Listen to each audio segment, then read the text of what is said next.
জামাই ষষ্ঠীর জন্য বেস্ট ফ্রেন্ডের বাড়ি থেকে বাড়ি চলে এসেছে, আর এসে দেখছি দেখো এলাহি কাণ্ড। মা কি রান্না হচ্ছে?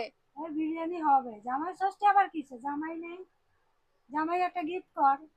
জামাই নাকি গিফট করবো? তুমি তো ছেলে খুঁজছো না, আমি কি করবো? ছোটবেলা থেকে বলেছো ছেলেদের সাথে মিশতে না, এখন বলছো ছেলে কোনো বয়ফ্রেন্ড নেই কিছু না। মায়ের কথা শুনে ছেলেদের সাথে মিশতাম না, আর এখন মাই গিয়ে বলছে যে সবার তোর বন্ধুদের বিয়ে হয়ে যাচ্ছে, বাচ্চা হয়ে যাচ্ছে, তুই কি করলি? মানে বলো এবার কাণ্ড। নিজেই বারণ করেছে মিশতে, নিজেই এখন বলছে গিফট কর। তো তুমি খুঁজতে পারছো না? না আমি খুঁজবো, আবার তোর পছন্দ হবে কি না হবে, পরে আবার কিছু হলে তখন আমার দোষ হবে।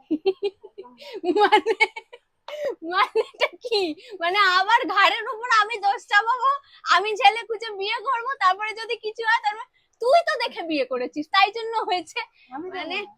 কার কার মা এরকম বলে বলো তো, যে তোর বন্ধুরা তোর বিয়ে হয়ে যাচ্ছে, তোর তোর বিয়ে হচ্ছে না কেন, দেখ এই সেই।